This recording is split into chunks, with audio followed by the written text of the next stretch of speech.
नमस्कार, न्यूज़ 18 देख रहे हैं आप और मैं हूं आपके साथ पूजा सचदेवा। हर रोज की तरह आज भी हम बात करेंगे एक नए मुद्दे पर विस्तार से।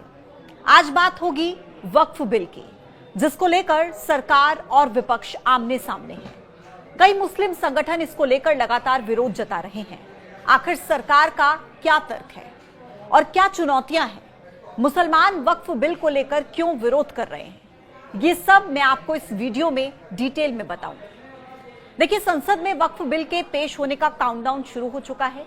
केंद्र सरकार संसद में वक्फ संशोधन बिल पेश करने की तैयारी लगभग पूरी कर चुकी है और सरकार की तैयारियों को देखकर यह लग रहा है कि सरकार किसी भी समय सदन में वक्फ संशोधन विधेयक पेश कर सकती है।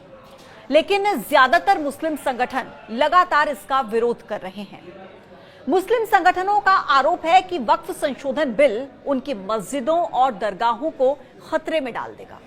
वक्फ बिल के खिलाफ पहले 17 मार्च को दिल्ली के जंतर मंतर पर मुस्लिम समुदाय ने प्रदर्शन किया और अब बिहार के पटना में मुस्लिम समुदाय ने प्रदर्शन किया।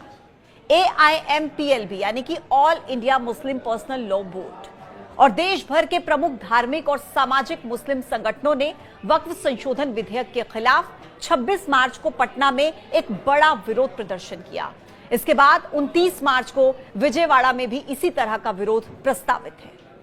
All India Muslim personal law board के प्रवक्ता डॉक्टर सैयद कासिम रसूल इलियास, उन्होंने कहा है कि बीजेपी जनता को गुमराह कर रही है और ये बिल वक्फ संपत्तियों में पारदर्शिता लाने और उनकी बर्बादी को रोकने के लिए है। लेकिन सच्चाई ये है कि ये विधेयक वक्फ संपत्तियों पर सरकारी और गैर सरकारी कब्जों को वैध बनाने, मस्जिदों, ईदगाहों, दरगाहों और खानकाहों को ध्वस्त करने का रास्ता साफ करता है।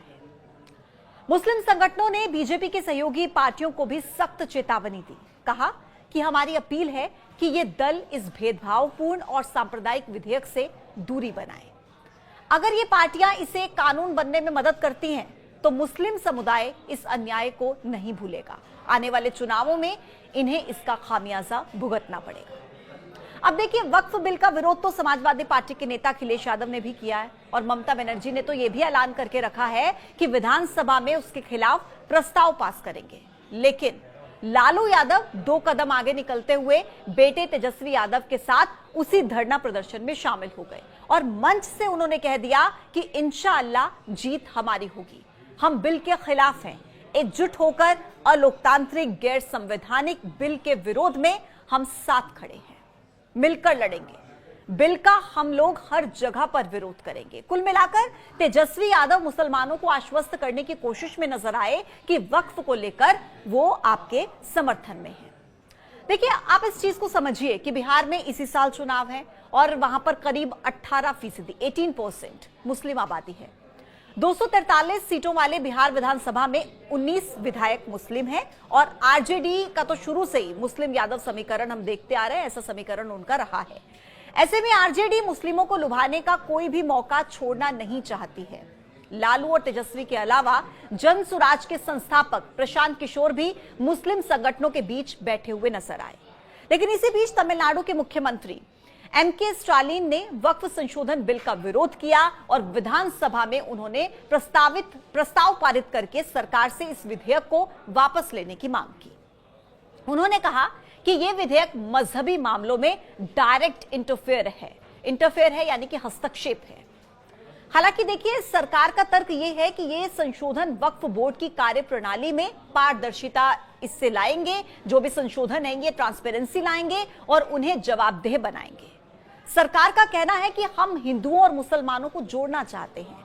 वक्फ बोर्ड की जमीन सिर्फ कुछ लोगों के हाथ में थी और ये मुस्लिम समुदाय के लिए फायदेमंद नहीं थी।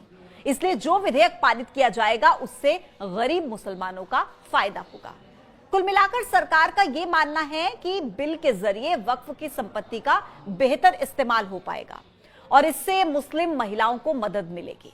अब आपको यह समझाते हैं कि वक्फ होता क्या है। इस्लामी परंपरा में वक्फ मुसलमानों के फायदे के लिए किया गया धार्मिक दान है।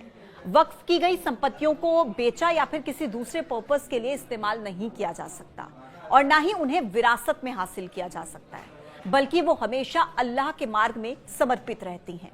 बड़ी तादाद में इन संपत्तियों का इस्तेमाल मस्जिदों, मदरसों, कब्रिस्तानों के लिए किया जाता है, या फिर जो संपत्ति खाली पड़ी है उन पर अतिक्रमण हो चुका है। अभी ये सारी वक्फ संपत्तियां वक्फ एक्ट 1995 के अधीन है। सरकार का आरोप यह है कि वक्फ संपत्तियों और वक्फ बोर्ड में भ्रष्टाचार काफी ज्यादा है और इसे सुधारने के लिए ही वक्फ संशोधन बिल लाया गया है। सरकार के लिए देखिए, विधेयक पारित कराना चुनौतीपूर्ण नहीं रहने वाला, अगर आप नंबर गेम के हिसाब से समझेंगे। 542 सदस्यों वाली लोकसभा में सरकार के पास पर्याप्त बहुमत है। लोकसभा में फिलहाल एनडीए के पास 293 सांसद हैं, जिनमें बीजेपी के 240 सदस्य हैं और कांग्रेस के 99 सांसदों के साथ अगर कुल इंडिया ब्लॉक की बात की जाए तो उनके पास 233 सांसद हैं। और राज्यसभा में भी बीजेपी के पास अपने 98 सदस्य हैं और एनडीए के सदस्यों की संख्या 115 के आसपास है। तो नंबर गेम के हिसाब से सरकार के लिए ये बड़ी चुनौती नहीं है, लेकिन जिस तरीके से मुस्लिम समुदाय लगातार विरोध कर रहे हैं, ये कहीं ना कहीं चिंता की बात जरूर हो सकती है। आज के लिए इतना ही। कल फिर आपसे मुलाकात होगी एक नए मुद्दे के साथ। तब तक के लिए नमस्कार।